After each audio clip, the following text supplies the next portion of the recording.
that I'm living. This is the life that I have and it's given to you. Yeah, and it's true. La-di-da, twinkly-dee, do you believe in a girl like me? Shanice is the one for you to be with. But when I'm hot all alone, I start guessing. It's from a state of depression. And then the thunder clouds of doubt moves in. I begin to wonder, do you still love me? I listen to everything. I even listen to rap. That's why I was rapping on I Love Your Smile, because I wanted to be a rapper when I was younger. So I told Michael Walden that I love rapping. I said, can I rap? And, you know, I was a really big MC Light fan and Queen Latifah and Salt and Pepper.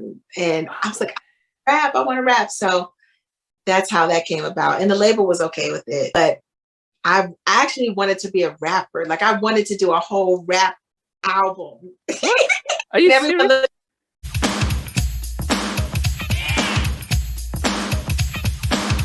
Hello. Hi.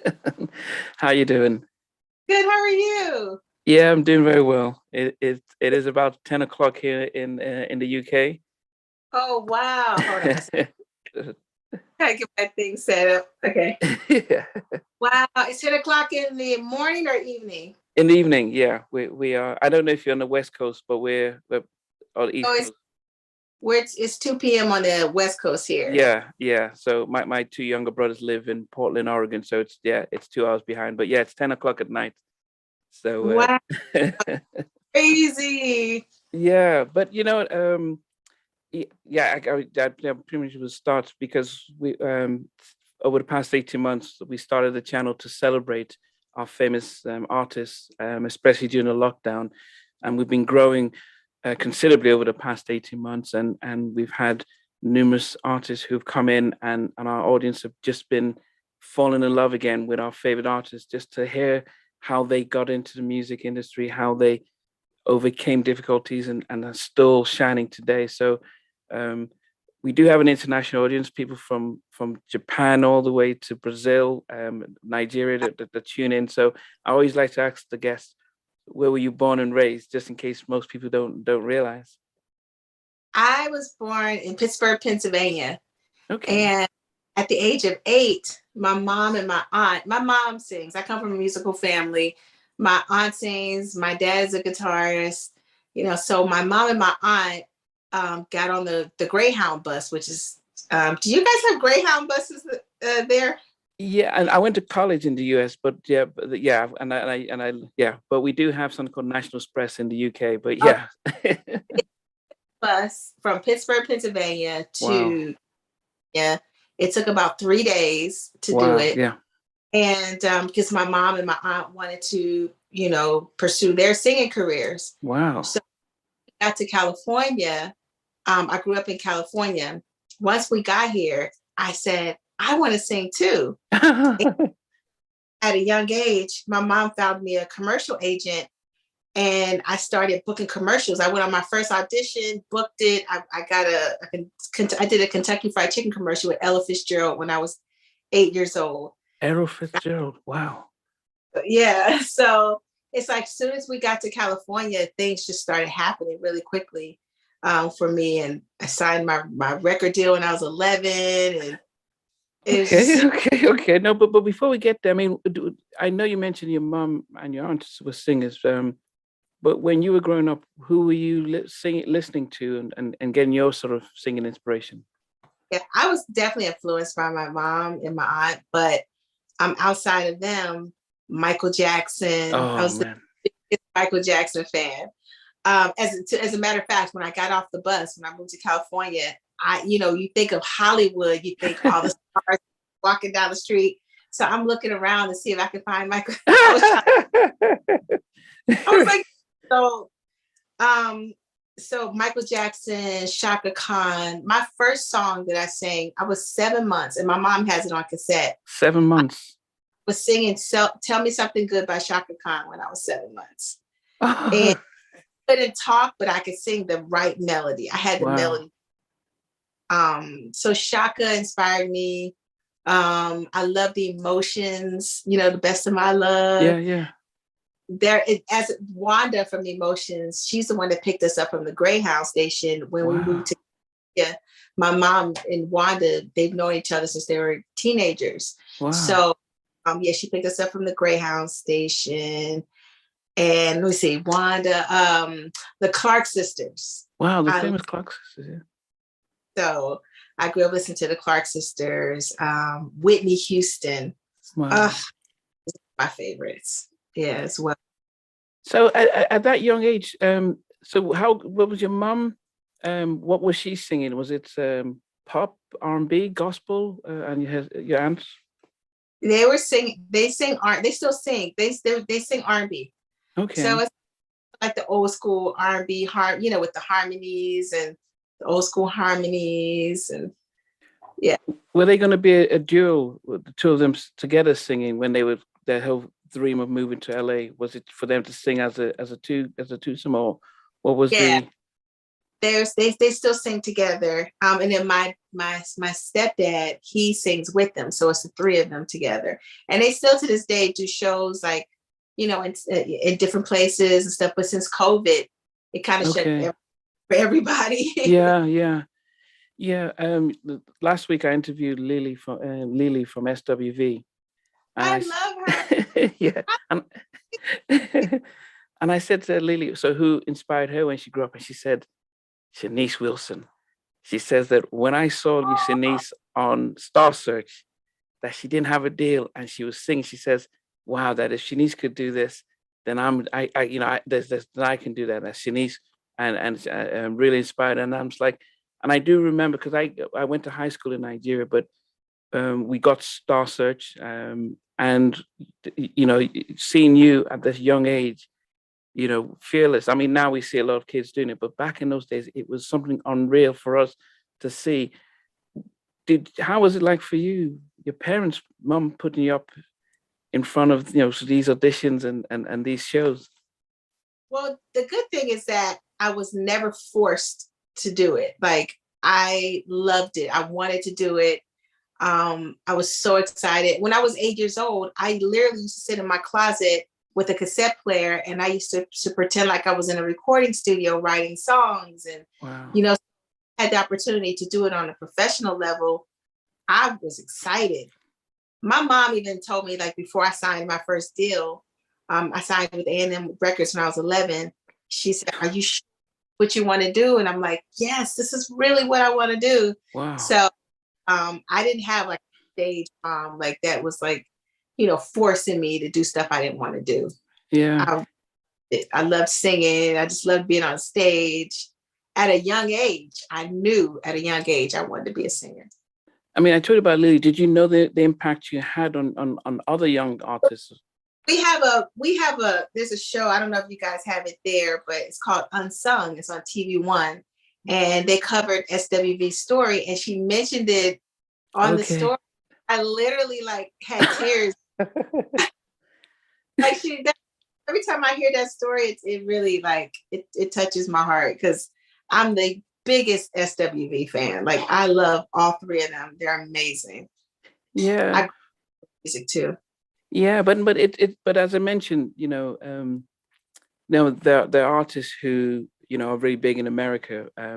But as I mentioned, now I'm born and raised in the UK, but I went to high school in Nigeria, and we didn't have the internet, but back in the 80s, 90s. So if an artist can make it big in Nigeria, for me, that means that they've exceeded the US and they've gone international. And very few American artists. I mean, Chaka Khan, Whitney Houston, Michael Jackson stuff. But I remember you from high school seeing you performing, and to us, and you always sang like you were happy all the time, which this is always, we always remember that this is just this happy girl that's singing and bringing joy into the life and stuff. Did you notice that was part of your persona as a singer back then? I didn't notice that. I mean, I was just being myself, and so I had no idea that I had that effect. Like, I was just happy, I was just always happy to, like I said, like, I wanted to sing. I was excited. I get to do what I love.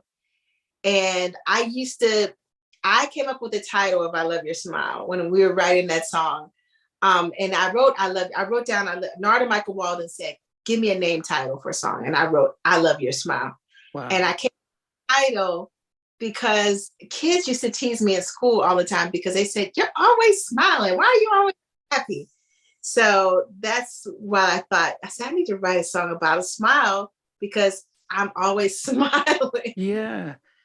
So, okay. I mean, we've spoken to a lot of people about the industry, and I wanted to know from your point of view, how important was it having your mum and your aunt there in the very beginning when you got signed at 11 to A&M Records? I mean, because you know we know the sad sides about the industry, but being that young, how important was it to have them there? Well, I was a kid. I mean, I was a baby pretty much. I remember being up at the label with my cat, holding my Cabbage Patch doll in my hand. Like, yeah, Cabbage Patch. You know, so I'm glad. I'm so thankful that I had my family there to protect me and to support me.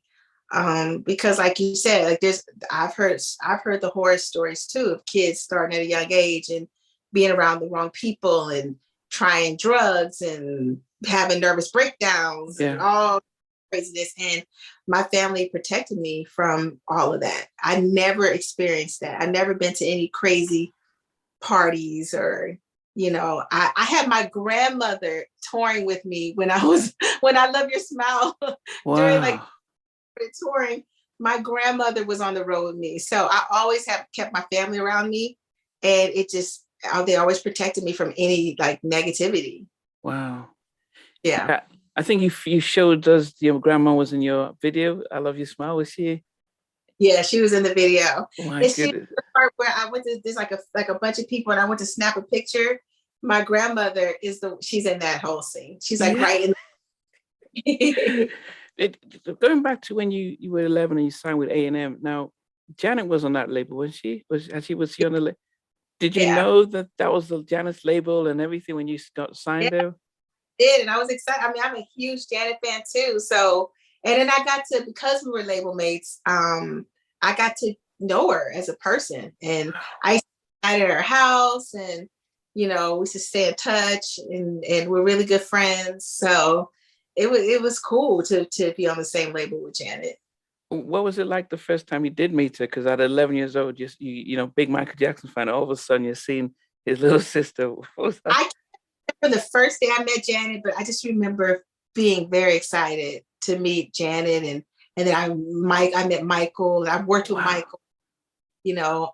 So yeah, I was super excited, and then she ended up being a really cool person. Like I said, I got to know her as a person. Yeah. It was actually really cool. Yeah. So then what happened with that your debut album on A&M, that, you know, you had to move to Motown, that it didn't, what was your thoughts reflecting back now? I honestly, like, my first album was like one of my favorite albums that I've recorded. So I'm kind of disappointed that they didn't release more singles, from the album, because I thought it was a really good album. And I wish they would have, just, pushed it a little harder and put out more singles. But John McClain discovered me. He signed me.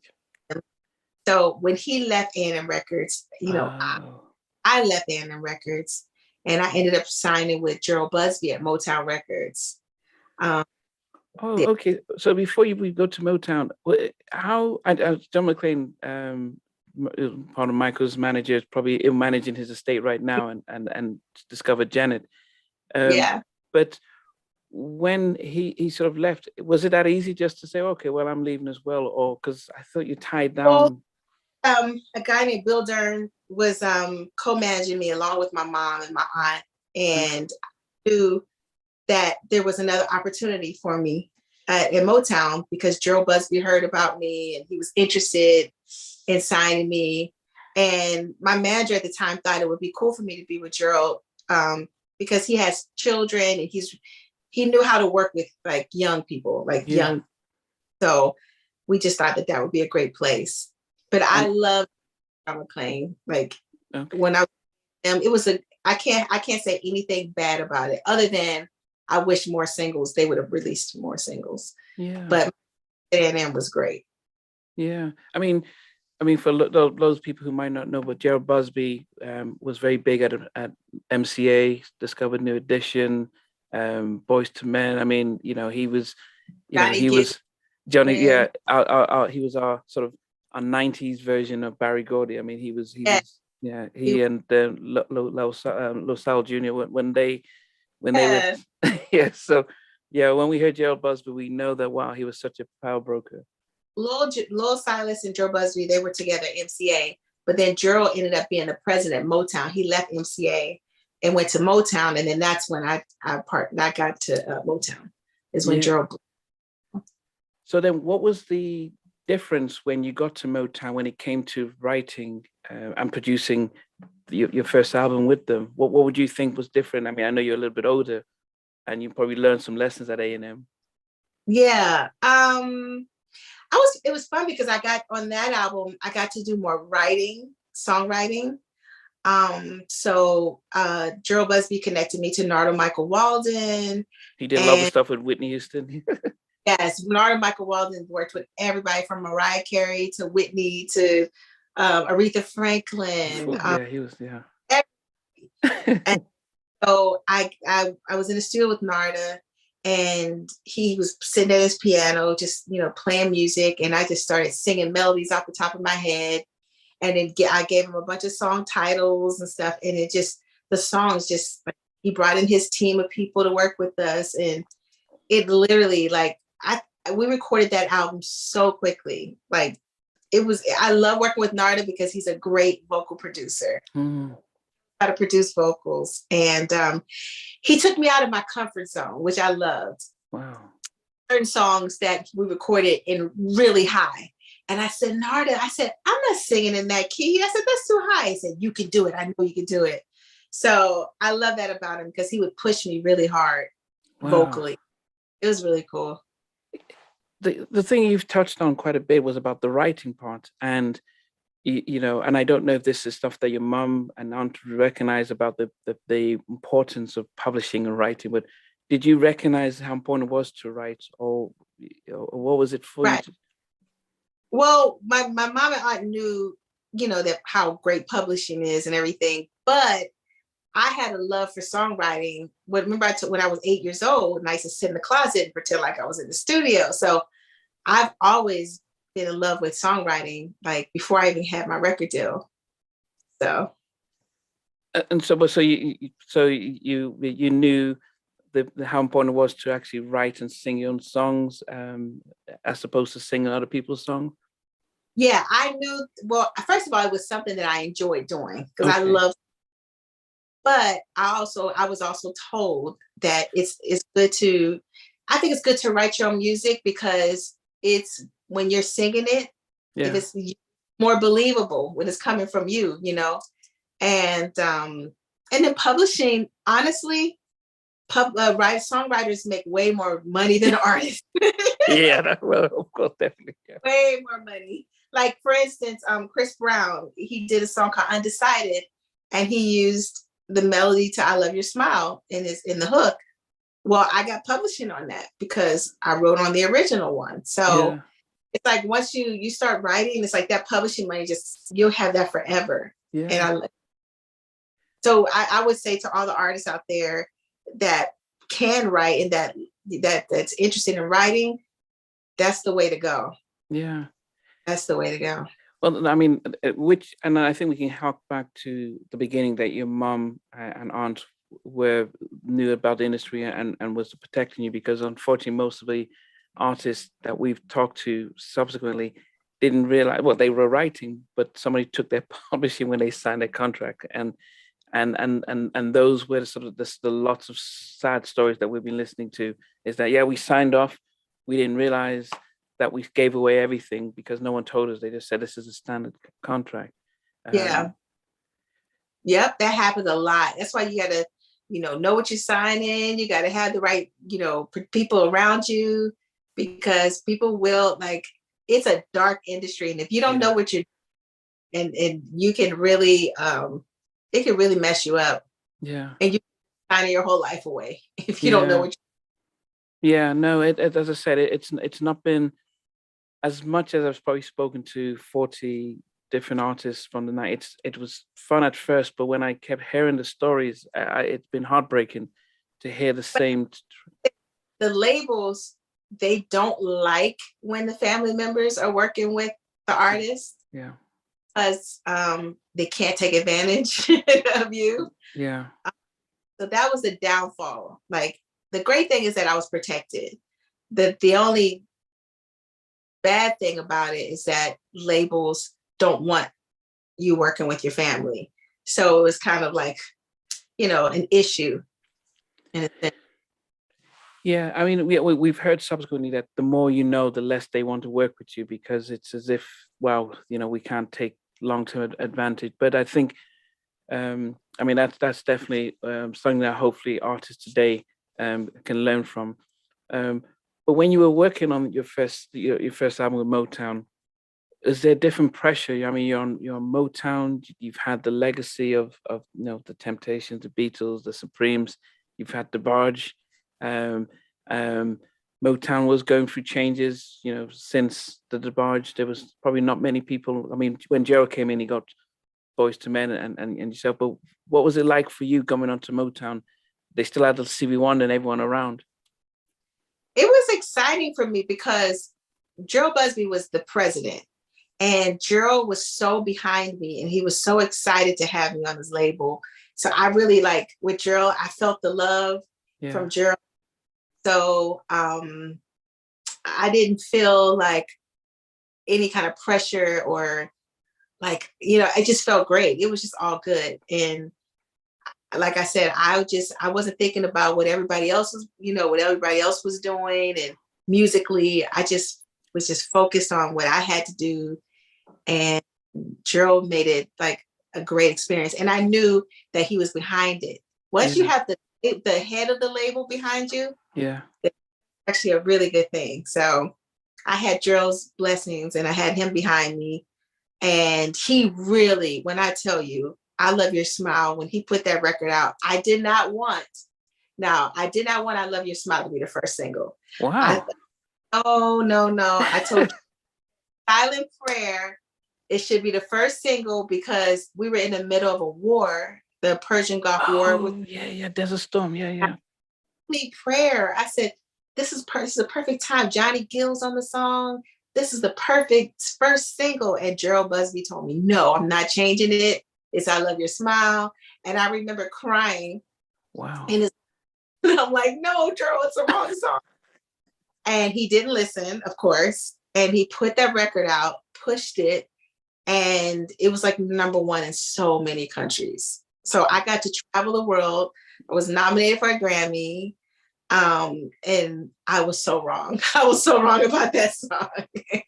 Yeah, when I interviewed Marvin Riley from Ready for the World, he says when Gerald left MCA to go to Motown, it affected their career, because that's how Gerald, when he works on an album, he pushes it to, and they felt the effect of when he left MCA.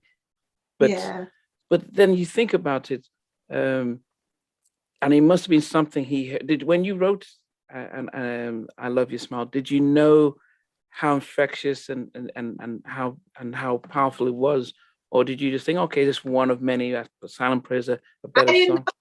I really didn't know. I knew when we were writing it, I knew we wanted something catchy that people could sing along, but I didn't know that. Like I said, I didn't even think that was going to be the first single. I thought it was just going to be on the album. I was not thinking like, this is the big one. This is the first single. So no, I did not know when we were writing. Yeah, as I mentioned, I mean, that song traveled over to Nigeria, and I was still in high school, and we didn't get American DJs and stuff, so for it to come on our radio, this evening I was having dinner with the family, my kids and my wife, and I said, oh, do you know this song? And I played the song. My 9-year-old daughter said, oh yeah, I know that song. My 11-year-old son, this evening, said they know it. The most surprising was my wife, who doesn't listen to music at all, said, oh yeah, I remember that song growing up in Nigeria. Oh, yay. and that tells me when a song is that powerful, that generations are hearing it and still remember and say, yeah, we know that song. I mean, that's a powerful thing, to be able to write and perform a song that 30 years later, new people are discovering it. You know, do you, and it's not just our, you know, our generation who were there when it came out, but it's, as I said, a younger generation. How does that feel, having that type of an impact on a song? It's like, it's just mind blowing, you know. Like I said, I didn't expect it. I didn't expect it. So, and you know, it's funny because even though it's been around for a long time, I could be in my car and the song come on the radio and I still get that feeling that I got the first time on the radio. It's like, I never take it for granted. Like I still get excited. I still get excited when I hear it. And I'm in the fact that Chris Brown brought it, like he introduced it to a whole nother generation. Yeah. I'm just like blown away. Now the single is, number one across the world. Then, was this your first time then touring? Because I don't know if you did any touring when you were on A&M. When I was on A&M, I toured. So okay. I did 14 when my first album came out. 14. I toured and I did a lot of shows in the first album, and so, but and I went overseas. Yeah, when I was on A&M Records, they would send me overseas, like to Europe and Japan and different. Now the sad thing is, I didn't get a chance to do a lot of touring in Africa, and I used to always say, well, how come I'm going to all these countries and I haven't been to Africa? I finally got to visit Johannesburg. Okay, South Africa. Okay. It was years ago, and it was at a festival. But that was my first time, like maybe about 10 years ago, you know? Wow. So it took this long for the labels to send me to Africa. And when I went there, I was blown away because everybody knew my music. And I'm like, they know it in Africa. Yeah. I was happy. Yeah, I mean, there's a global appreciation for good music, and as I said, there's a massive appreciation. I know, as I said, I went to college in the US and lived there for 10 years, and I know that it's quite easy to, okay, we've heard this, let's hear something new and stuff. But when you come out, we don't get R&B as much, and so we appreciate the old stuff or new stuff. We just appreciate artists. So that's probably why, as I said, my wife, I'm still surprised she knows the song. But yeah.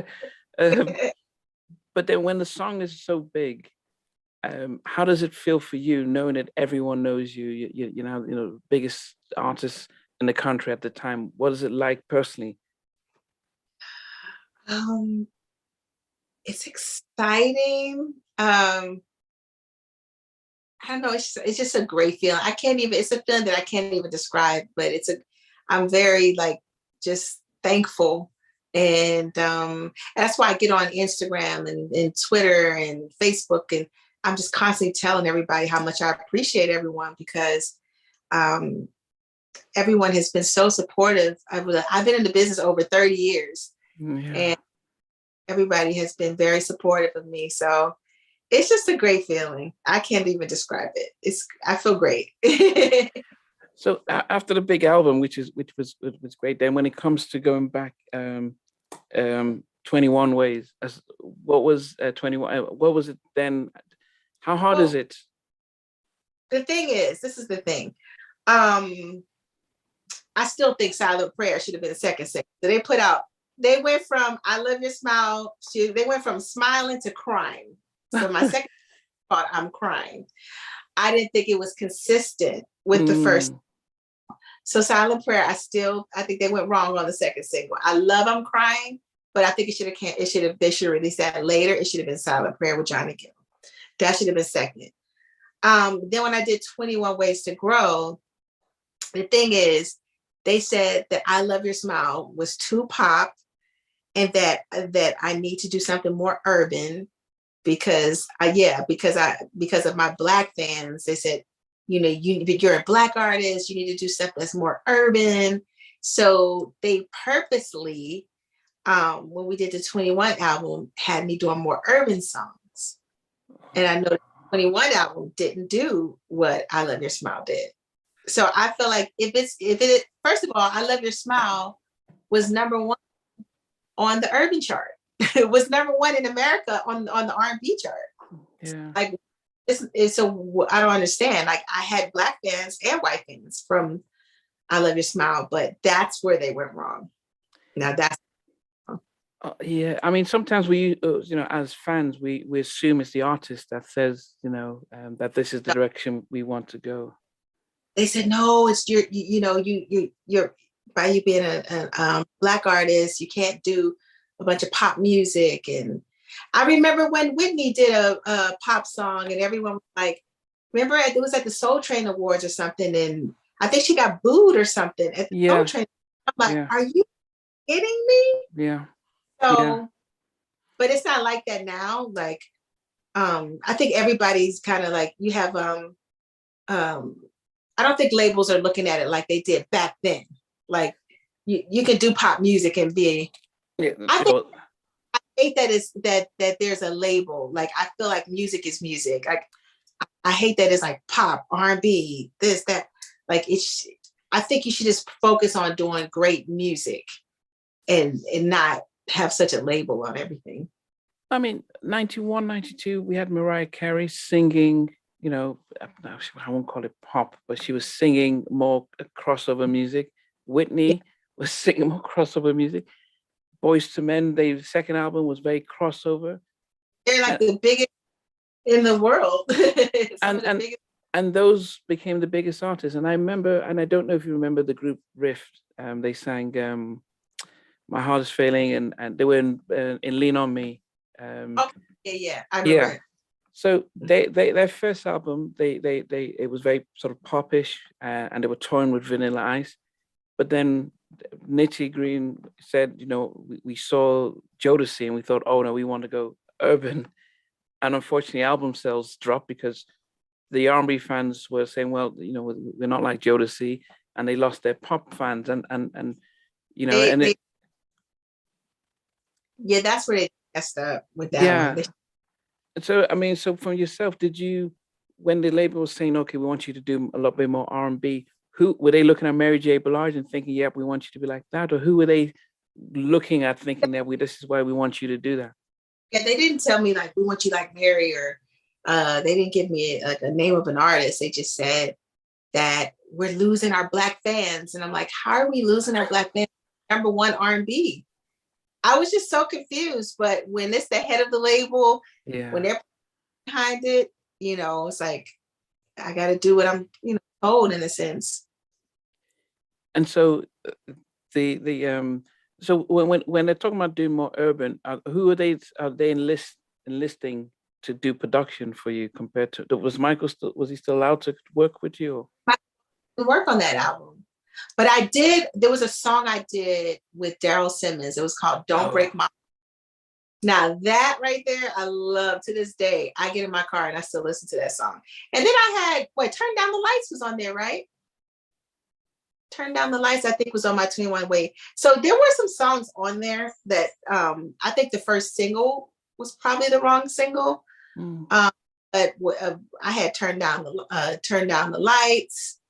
And I had a song called Don't Break My Heart by Daryl Simmons. So I had some good ones on there. Yeah. That worked for, from, it wasn't too far from I Love Your Smile and that Inner Child album, but they didn't really push it, Yeah. Daryl Simmons, from people who might not know, he's works alongside Babyface. Babyface says he's his best friend. So it's a very similar style. So many, they did, I think, End of the Road by Boyz II Men together. A lot of the big Babyface songs, Daryl Simmons. Yeah, Daryl. So Daryl is Babyface does give him credit a lot. Yeah.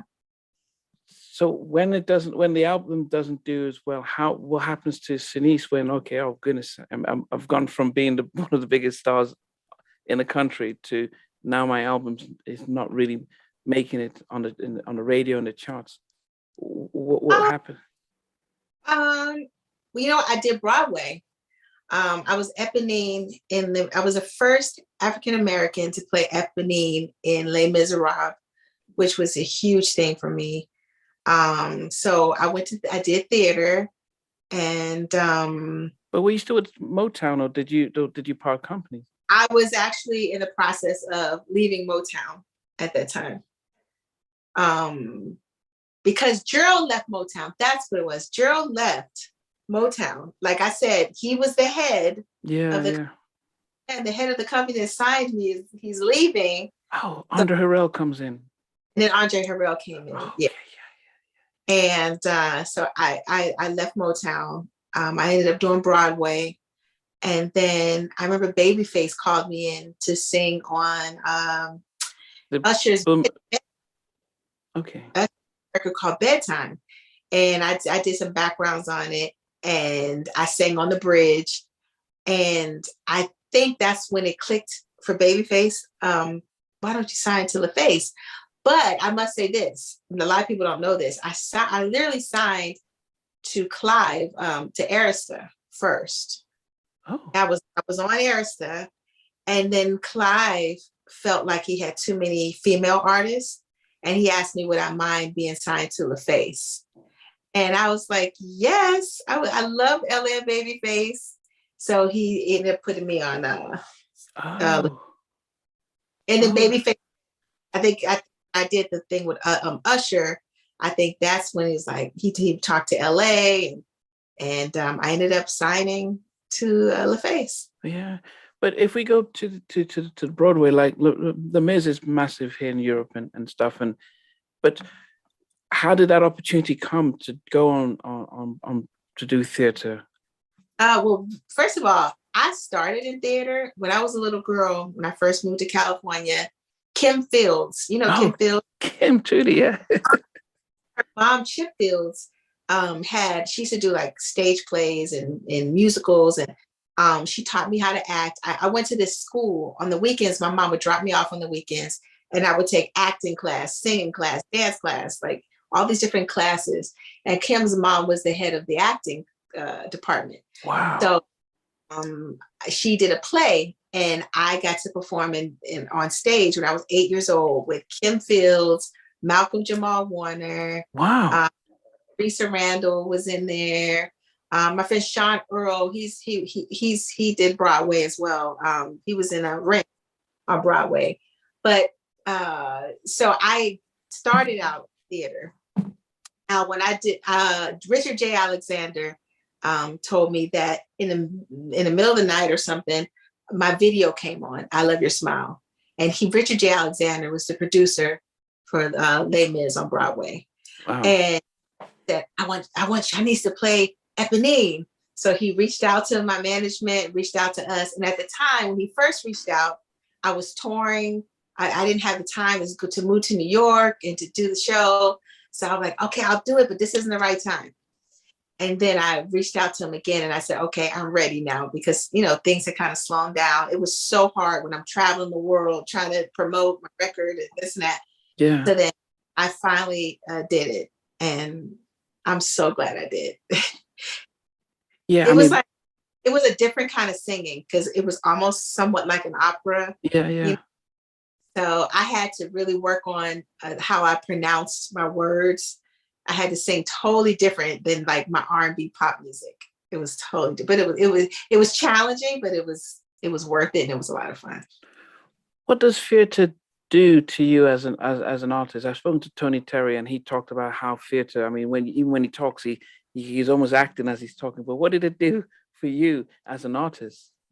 You know what? As an artist, when you do theater, first of all, you have one chance to get it right. Mm. So if anything goes wrong, you have to, be quick, and you have to keep it moving. And I remember there was a time when I did Les Mis, there's this like big gate that they have out on the stage. And a lot of my blocking and everything was around the gate. It was supposed to be around this particular gate. But right before I went on to sing, the gate broke, and they couldn't get the gate out on the stage. Wow. Run out there and just like improvise, So that's the one thing that theater has taught me, how to like keep it moving when you're singing live on stage, and not panic. Yeah. Does and I don't know, is it, did you feel that at the time it was a step down, being a very successful recording artist and now having to do the theater, because the label wasn't supportive with the second album, or how? Theater is huge. Like, there's a lot of people who work their whole lives to be on Broadway. Like, just to say you've done Broadway, that's like, yeah. I just see my name in lights, and my picture in the front of the building with my name in lights. And no, it was actually, I didn't feel like it was a step down. I felt like it was like an honor, and to be the first African to play Eponine on Broadway in Les Mis was just, it was incredible. Yeah, I mean, a lot might not be said about how groundbreaking that is, because right now, if we look in Hollywood, with the rise of Black Lives Matter, even westerns and period dramas are having multicultural actors, so they're not even, they're breaking the mode now. So for it to happen back, in the in the 90s with yourself, I mean, that was groundbreaking, because as it now, it wouldn't be a big deal, because as I said, that they'll get, I think Denzel was played Macbeth, people are not even thinking about it anymore. But that was a big deal. And now, I mean, you have a lot of like big celebrities and singers and actors like wanting to do Broadway. Like, so I never thought it was a step down at all. Never. So you're on your LaFace. So you think about, I mean, we've spoken about, the 90s was such an amazing year for R&B music, because they had the debut labels like LaFace and Bad Boy, and Jam and Lewis had Perspective. We had all these small, Death Row, we had all these small, and so LaFace were very known for, TLC, Usher, Outkast, Tony Braxton. I mean, so it was a really, really amazing label. So now you're on that, and Face was coming out with soundtracks from Boomerang to Soul Food and right. But I sang on the Boomerang soundtrack before I officially signed to LaFace, but I got to sing the Boomerang. I do remember that, but you're on LaFace then. What's the difference being on a smaller label like LaFace compared to, A&M and then Motown? Now you're on a small label where you sort of, and they've got really established acts who are really making it, like TLC and Usher and the rest. I was excited to be on the label.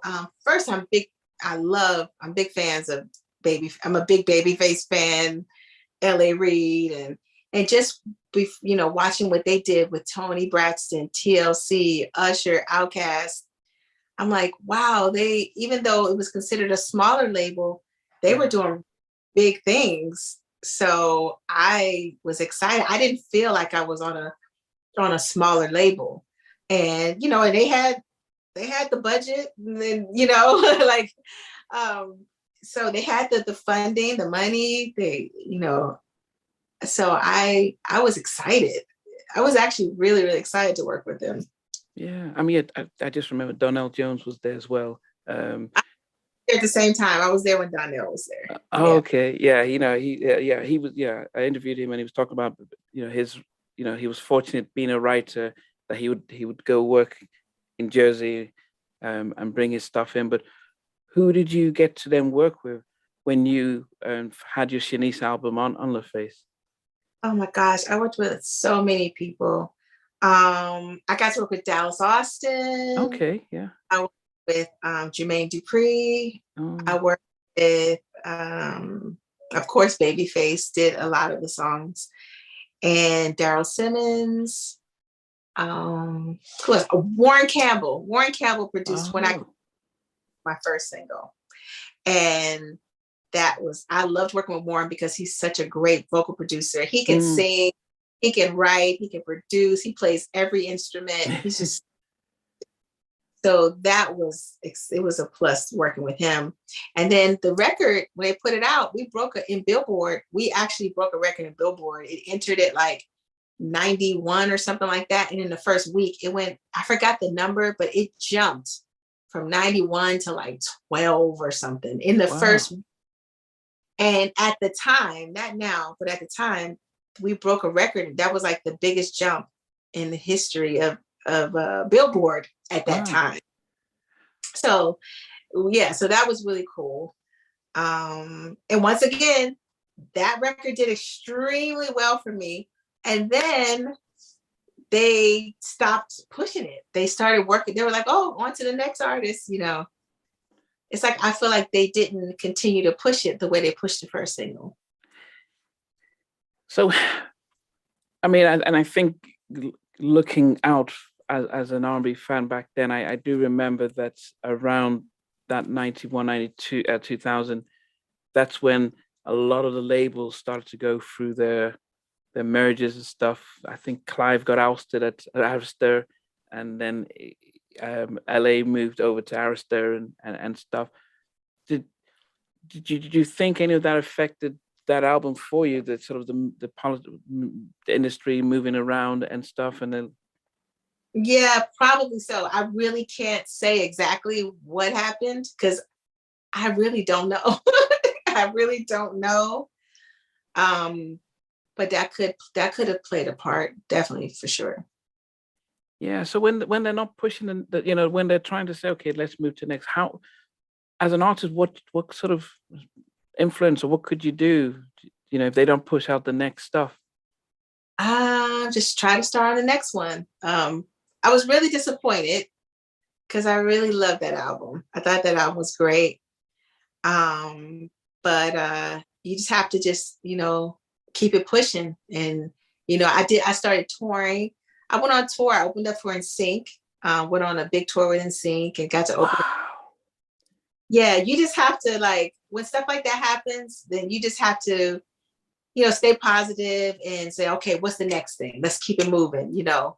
Because I was very down. And in the beginning, I was like, oh man, I really love this album. I don't know what happened. But so I started touring, and then I'm like, okay, let's start on the next album. And then I got pregnant and I got married, and the label let me go while I was 5 months pregnant. So yeah, so I was like, and I got a phone call saying, yeah, they're just gonna let you be a mom for a while. And I'm like, I don't want it. I want to have my baby, but I don't have to sit down. Like, I can still sing. Like, I still have my voice, you know. So that was a really tough time for me. It was really tough. So when I'm not doing this, I'm a mental health therapist working with under 19s, and part of why I started this was just to hear inspirational stories and for us to listen and say, wow, just amazing how in a big stage setbacks happen, but you still were able to sort of come through. I have no idea what that's like as somebody who has been from 8 singing and doing this, and then to be told, okay, well, you're pregnant, so, you know, you're yesterday. I'm not using the word yesterday, but we don't need you right now. Right. Personally, I mean, on reflection, how did you take that, and what was it like? I didn't take it well at all. Like, I literally, I cried a lot. And I was really sad. My husband is an actor. So, you know, after we had our baby, he was, you know, he would get up every day, go shoot his show, go to work, you know, he's still living his dream. And I just felt like everything was taken away from me. I felt really sad, like really, really, really sad. And I was like, I didn't want to be in the business anymore. Like, I felt like just giving up on the industry. And then I remember getting on YouTube, and I had this one fan that was so encouraging. He would put up all these videos of me and just like speak like really good things about me. And then the videos was getting all these views and everything. And I said, you know what? People obviously want to still hear me sing. So I decided to start my own label. So, and then in 2006, I put out an album called Every Woman Dreams, and I partnered up with another independent company, and I put out my first independent project in 2006. And I think on the Urban AC chart, we went to like number 12 or something. I forgot which number went up there. We did pretty good. But when it's your own label, it's expensive. It's so expensive to keep rolling because it was coming out of my own pocket. Wow. So we pushed it as far as we could, and then we had to stop. But that's what kept me going, is like the fans, honestly, is the reason why I'm still singing.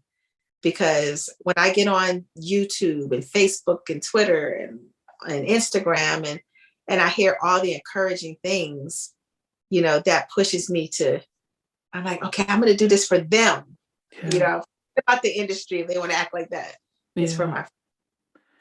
Yeah, I mean, you know, it's as I said, a lot of us will not understand what it's like or what's going on, because you know they don't make an announcement saying, well, you know, Shanice is about to have a baby, so we don't want to. We're going to drop it. You know, we don't hear, because the crazy is when I told them I was pregnant. By the time I told them I was pregnant, I was like 5 months at that time. So when I got that message, I said, I only have 4 months left to go. I'll be in the studio for the next 4 months recording. Nobody's going to see me pregnant. Yeah. So I just didn't understand. Did you get do you get a personal phone call from the president? Yeah. I got a phone call from an executive, and he told me, he said, we think you're extremely talented, but we're just going to have to let you go. And I'm like, huh? So, yeah. Wow. And how much was that on the fact that, because if Shanice had done, say, triple platinum or so, do you think that they would have had second thoughts because, okay, no, what were you thinking? I don't know. I mean, I know that it went gold, and I know that how much money when an album goes gold, I know that's a lot of money for the label. So I know they made their money back, you know? So I really don't know. Yeah. And you know, and you know, and I know that you know, we all know that you're married to Flex, and you know, I remember watching One to One. I went to college in the US and stuff, but I didn't realize he was married to you until later on. But you know, he was married for how long? We've been married for 21 years now. Wow. Yeah, 2000. Yeah, that's. I mean, so at that point though, how does family? Sorry. Okay. My phone rang. Sorry.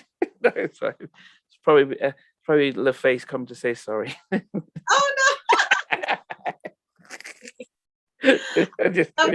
I would love that. But in the midst of that, how because it's an amazing story that you mentioned that you got inspiration from a fan who was just posting and supporting you and stuff. How about family in the midst of what you're going through? Could they understand, or does it, you know, when you're going through those dark times, do you push everyone away and no one can say anything encouraging? Well, my family was there to support and encourage me, but you know, my mom and my aunt, they've always put in my head that even like when I was on top and everything, you can't just focus on one thing. Like it's good to put your mind on other things as well. Yeah. Like, you know, have other interests. It's, you know, and because just so that if God forbid, if you're having your up, because this industry, you have your ups and downs. Yeah. And you know, your downtime, there's other things you can focus on. That's why I love acting. I love, you know, there's different things I can do. And I think that helped me too. Just, you know, and I had my family to hold on to. I had, you know, so that helps me through it. Yeah. My family helps me through it for sure. Yeah. The what did you miss the most during after, you know, because I can't imagine though how hard it is. It was hard. It was definitely hard. It was hard. I went from traveling the world, being on tour, to just home. I'm just sitting at home. I have a beautiful new baby who I was so thankful that I had my baby, but I just could not, I couldn't travel anymore. I couldn't, I couldn't, the touring and all that just stopped. Everything just stopped. Wow. It was really hard. And then I'd get up and my husband would go to work every day and he's still living his life. And I'm like, why can't I do the same? Like, why can't I live my life too and still have our baby? Yeah. So it was hard. I mean, a lot of us also hear about what here in the UK, postnatal depression and how challenging that could be, and and I don't know how a challenge as a new mom then thinking about my careers taking instead of celebrating my baby and everything. Yeah, and I did it postpartum. I was very, very depressed. I could not stop crying. I'm like, I'm so happy. I look at her beautiful face. I'm like, I'm so happy I have my baby. I just could not stop crying. It was really sad. Yeah. But like I said, I went through that for a while, but then I snapped out of it. I said, you know what? I still have my voice. I still have people online saying they want to hear me sing. I can still sing. Like I can still tour. I can still, put out my own music. And that's the one thing that I love is there's a good thing about the industry. And then, I mean, with not the industry, the internet. And then there's a not so good thing about the internet. The good thing is that artists can actually put their own music out and you don't have to wait for an executive to tell you if you're good or not, or if they want to sign you or not.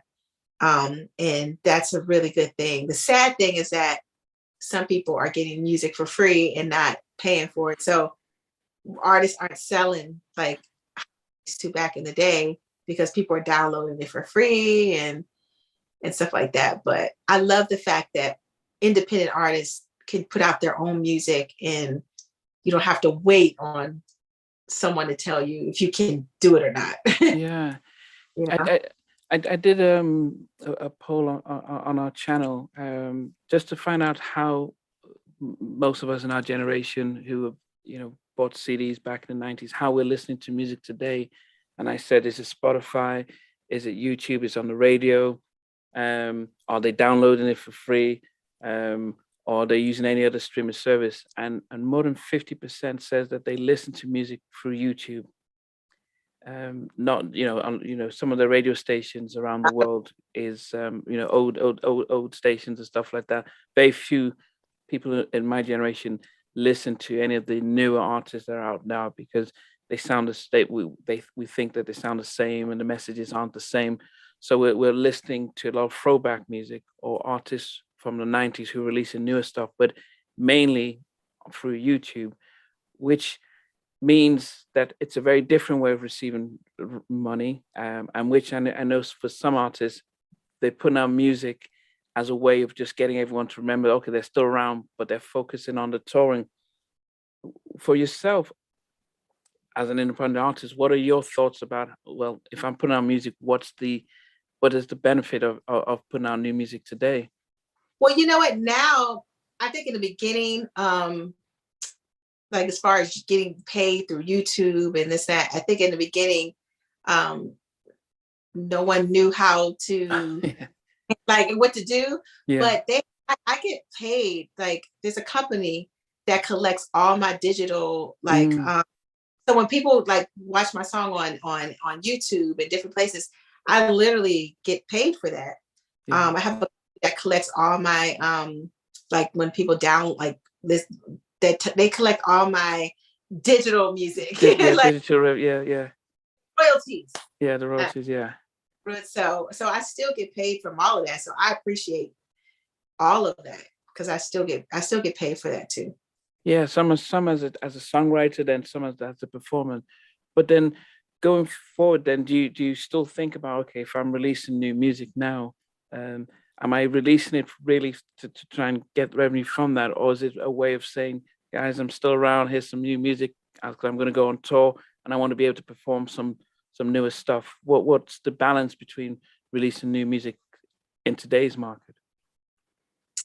What is the balance between the reasoning? Because back in the day, you're releasing an album to generate revenue. Today, the album sale or the streaming sales might not be as much. But yeah, I do it. I do it for the love, and I also do it not only for the love. Of course, if you want to make a living from it, but I have to focus on the love in my fans. Like if they want to hear me sing, and I love to sing, the other stuff, the money and all that will come. I think it's important for artists to really focus on just, the love of music. And that's why I do it.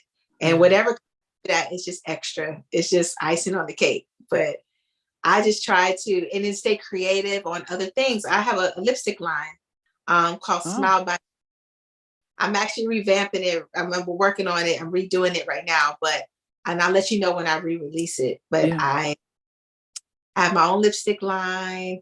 So I think it's important for as an artist to get into branding and, I've always been into cosmetics, and then I wanted to find a cosmetic that was safe for us because I didn't know that makeup had lead. Some makeup have chemicals in it. So I've been doing a lot of research on that. And then television, I don't know if you know this, but my husband and I had our own reality show on Oprah Winfrey. Yes, on the Omen Network. Yeah, Flex and Shanice. Yeah. I'm just I do the music for the love, but I also have so many different avenues, so many different things that I love to do as well, like acting, my lipstick line, just everything. I just try to do as much as I can. Yeah, I mean, I know that. Recently, I mean, as I mentioned, during the lockdown, we were, we were tuned into Instagram and everything. DJ Cassidy comes with his Pass the Mic, and probably over 5 million people have watched it on my channel alone. And when you come on and you hit that high notes, it blows us all away. Like what?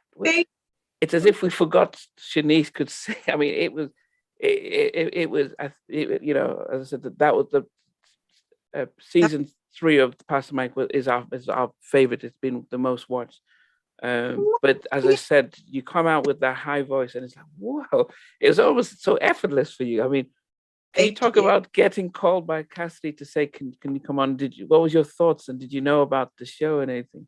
Yeah, I watched the first 2, so I was and someone reached out to us. We didn't know Cassidy before. We didn't know him personally, but someone reached out to my husband and said, DJ Cassidy's trying to find Shanice and he wants her to pass the mic. And I was like, absolutely. I'm a fan of the other, the first 2. And so we talked to Cassidy and he told me I Love Your Smile was one of his favorite songs. And we just did it. It was fun. It was a lot of fun doing that. Wow. It's really cool. Huh? No, go ahead. Sorry. And he, what he does? He doesn't tell you who's on it with you. So when for the first time, once he edited, everything was put together, and I watched it for the first time, I had no idea that TLC was on there, Boyz II Men, and SWV, and Case. It was a JoJo, KC, Keith Sweat, Father MC, Teddy Riley. So watching it for the first time was so much fun because he doesn't tell you who's on when you shoot it. So that was cool. The part when you do the little high, did you know? I mean, as I said, that's everyone says, my goodness, Shanice, where did that come from? Did you practice that, or did you throw that in? Like, let me just show you guys. I've always been a big Minnie Riperton fan, and I did. If you listen to my Inner Child album, I remade "Loving You" on album. So I've always been a fan of Minnie Riperton and that whistle note that she hits. And so that's just something I've always used. Like in the beginning, I couldn't hit the note, like when I was younger. And I started studying with Seth Riggs. My vocal coach's name is Seth Riggs. I started studying with him. And then I started hitting notes that I couldn't hit before. Wow. Just from vocal exercises and all that. So that was just something that I've always enjoyed doing. I love Minnie Riperton. Wow. Then the other time then I see you was on the BET Awards, the Cypher, Soul Cypher. Yeah. Goodness. It's almost as if you were just like, okay, let me show you guys what you're missing with and then you just blowing the stuff. It's like, wow. I mean, and you know, Shantae Moore is also one of my favorite because she has that kind of angel voice, but you're there singing like that. I mean, wow. Every stage was like amazing. Like I'm a fan of, you know, PJ and Stokely and Shantae. And I got the phone call maybe about 2 or 3 days before the show. So I literally, they said, could you do the Soul Cypher? It was like a last minute thing. Wow. And yeah, of course I'll do the Soul Train Awards. Yes. So they said, you have to, they gave me this Erykah Badu beat. And they said that I had to write 16 bars to this Erykah Badu beat. And so I just made up a 16, you know, my 16 bars. But then when I got there, Shantae and everybody, they were singing their own songs, kind of their own songs on top of it. So I was like, wait a minute, I could have just sang "I Love Your Smile" on top of it.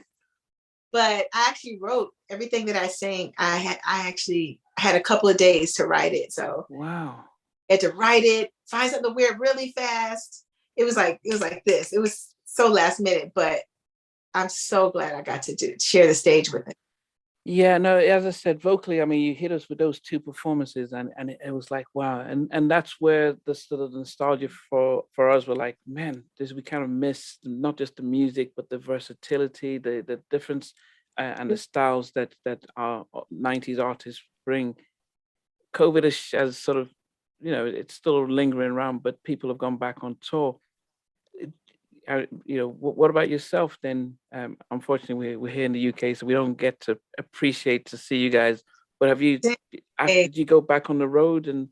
Yeah, I've been doing shows here and shows there, here and there.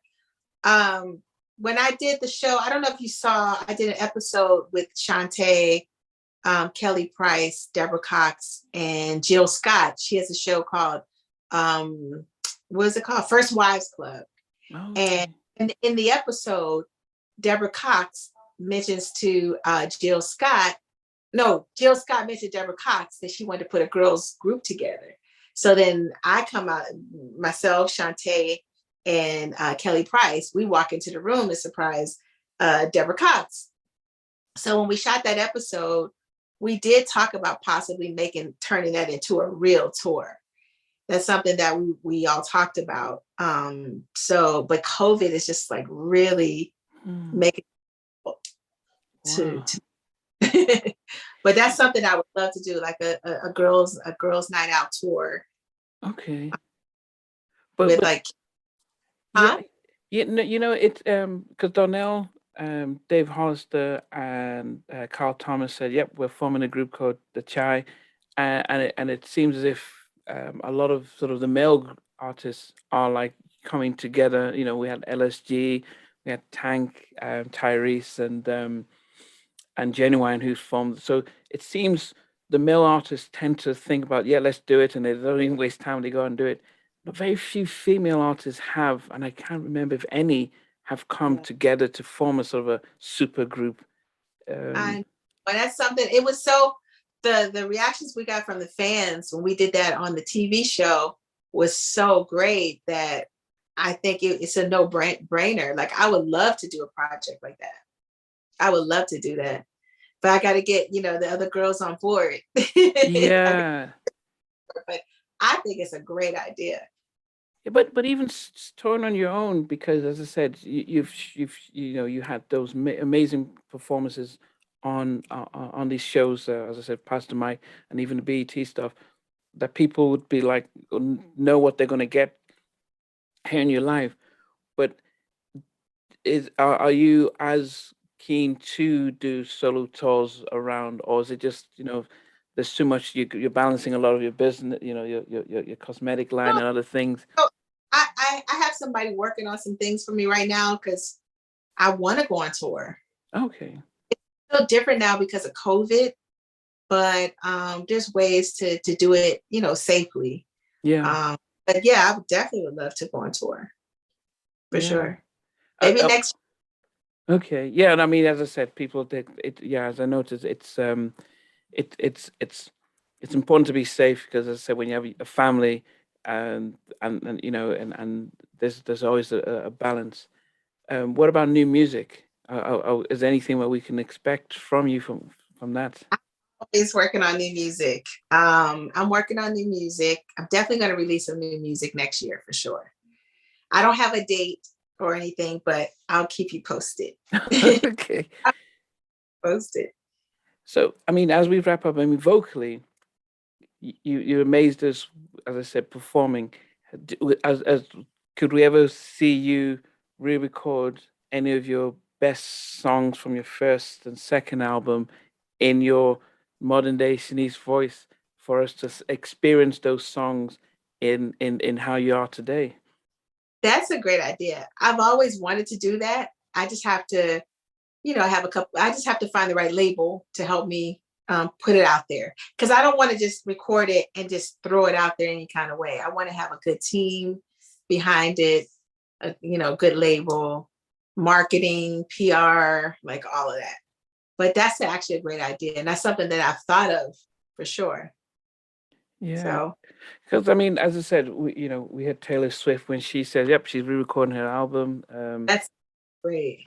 Ashanti said she's just about to do it. And you know what's smart about that is that the label owns the master, so they own the label owns the original copy, right? Yeah. If you re-record it and you wrote it, you own it. Yeah. But you would actually own that recording, which is a great idea. And as I said, some people would say, "Oh, the vocally it's not the same." But then, as I said, you've proven with how you've been on recently that wow, vocally you're almost on another stratosphere with how you sing, and so to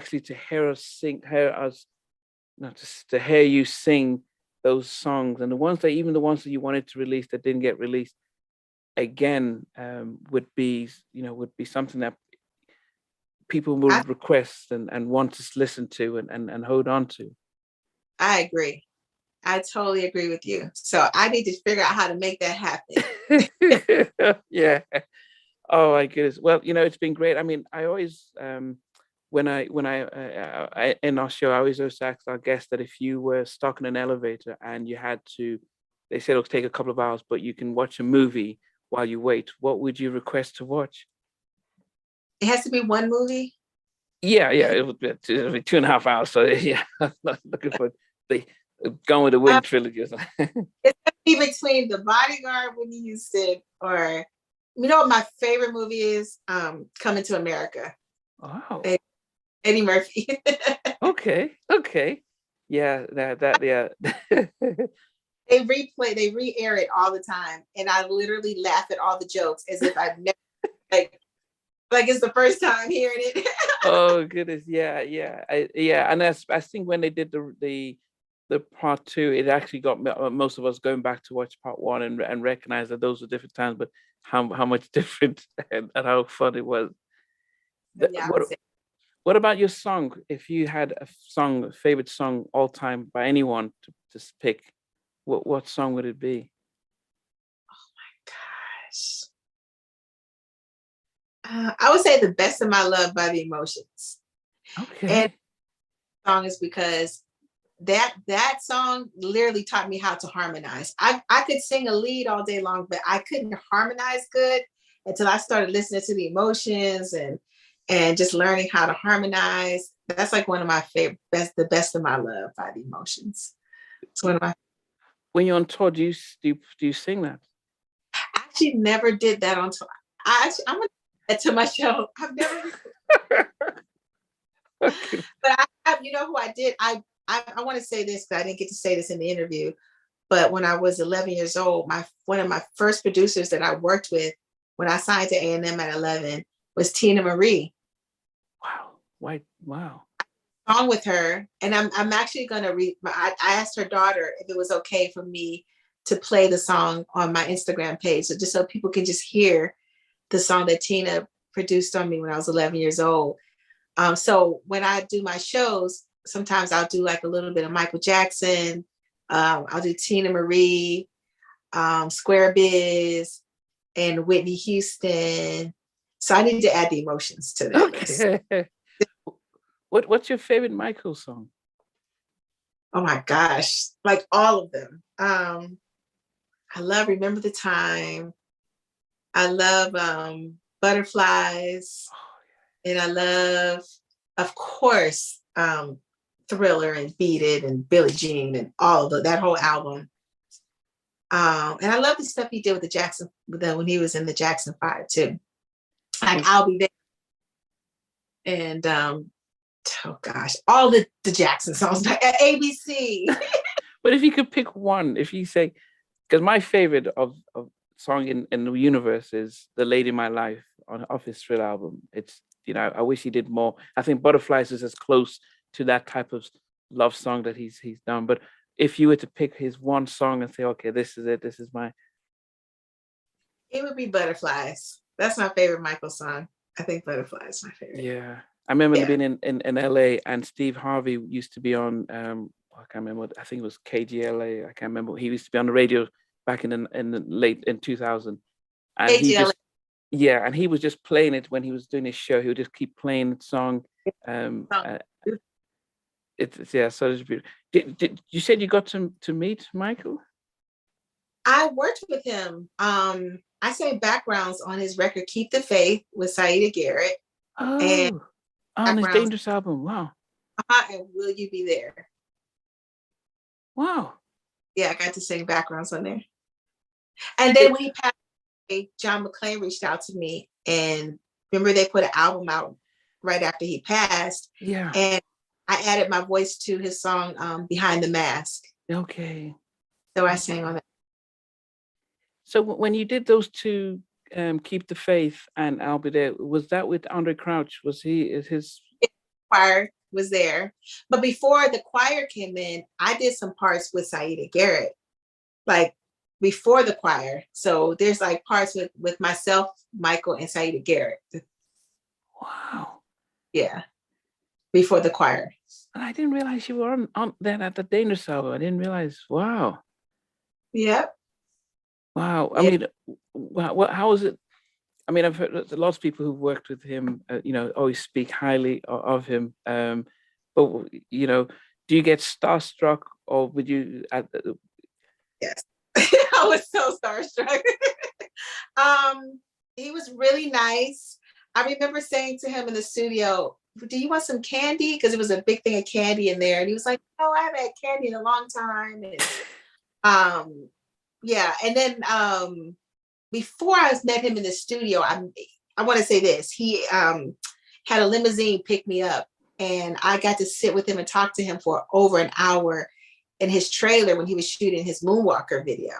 Are you kidding me? Moonwalker, wow. Movie. It was like a slight little movie. Yeah. Trailer with him, and we talked for like over an hour. He told me my song No Half Steppin' was one of his favorite songs. He said at nighttime before I go to bed, I dance to No Half Steppin', and I'm sitting there like, are you kidding me? He was super down to earth and very nice. There was another kid that was in there with me. I ended up running into him a couple of years ago. He's an adult now, of course.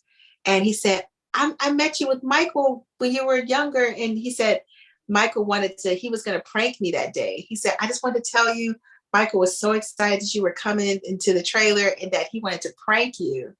But he just did the right prank. And I said, man, that would have been so cool to be pranked by Michael Jackson. Yeah. When he said he actually liked your song, and it's not like, okay, I like your smile, and he has all of his people say, okay, what song has she sang? I was on A&M Records. Yeah, no, but okay, yeah, but the fact that he's actually picked out one of your songs to say that he actually likes, does that, because I've heard other artists, Troop and stuff, who say, yeah, Michael says he soars, he knows our songs, and it's almost as if he, that's amazing. But what was it like to know that he actually knew you as an artist? Wow, like I literally wanted to pass. I felt like I was going to pass out. But I was trying to play cool in front of him. I didn't want to go, oh my goodness. So I like, oh, thank you, you know, but when I got home, I was like jumping up and down. Like I was so excited that Michael loved my music. And we had the same vocal coach. So we got to talk about that. And Seth Riggs, he studied with Seth Riggs as well for many, many years.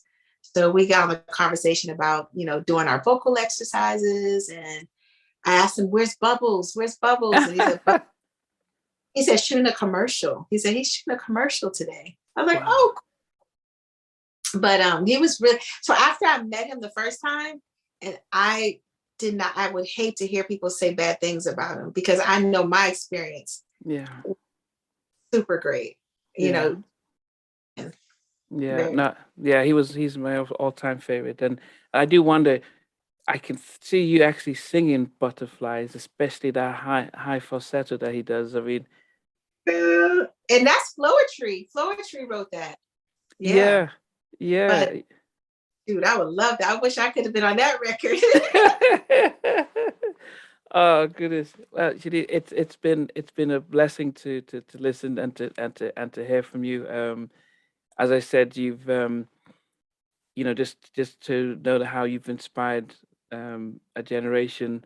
As I said, even going global, you know, back in those days. And as I said, to see then first rediscovering you on Pastor Mike and on the Soul Cipher, to say, wow, vocally, you know, you still have a range that is very rarely matched and stuff. And so I think we will definitely be looking forward to seeing more of you on, you know, on the road, new music and stuff. Definitely in 2020, 2022. Yeah, it's coming. I'm definitely gonna do more touring and music and everything. Yeah, I appreciate it. I mean, what we'll do is next week, because we tend to break this up so that a whole week we just celebrate. So this week it's I don't know if you know Gina Thompson from she sang The Things We Do. I know that name and I know that title. Things we do keeps me in love with you. Oh yeah. So I interviewed her last week, and so the whole week this week it's her stuff, and last week was Lily for the whole 5 days. Just her interview went down. So I tend to use just the whole week to and this is our season of Ladies of Soul. So so Shantae Savage and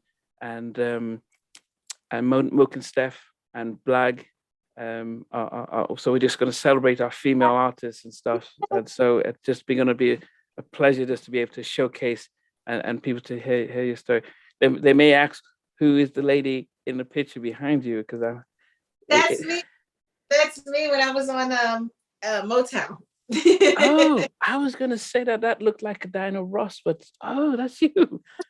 Ew. I stay here. So. Oh goodness. Yeah. Star Search. I mean, was it Ed McMahon? Was he? Mm-hmm. Okay. Star Search when I was 11. And I remember when I won, Ed McMahon threw the envelope up in the air. He was so excited. He was like, yay. And after Star Search, he presented me with an award. I went down to Disney World in Florida, and they had like a Star Search Wall of Fame. All the winners, you know, they would give them like put their star on the wall. And I remember him giving me an award and putting my star on the wall at Disney World. And I remember he invited me to sing at his church. Wow. Before he passed away, yeah. He had me singing at his church. Wow, So, you must have had such an effect on him that he remembered you that. He was always really, really nice to me. Nice Wow. guy. Yeah. So wow. I mean, and I think it's different when you think about how Star Search was so big then. You know, we have the American Idol and The Voice and other stuff, but I think Star Search was somewhat different. American Idol, Star Search. Oh, I missed that. What did you say? I said Star Search was the original American Idol. Yeah. As I said, you know, to be able to inspire a generation, you know, as I said, you'd be able to inspire, other artists and stuff, and to start off so young and to still look as if you're still, look as if you're, when it comes to today, if people say, okay, Shanice, I mean, you've been in the industry for over 30 years, you should know good music. Who do you listen to today that's out and think, okay, here's some people to look out for and you might recommend? I love Bruno Mars. Okay. And I love that he has with Anderson .Paak. I love that. Is it Silk Sonic? Yes. I love Beyonce. Everything she does is amazing to me. I think who else is out there? There's so many great singers. Odyssey. She's a good friend of mine. You know Odyssey? No.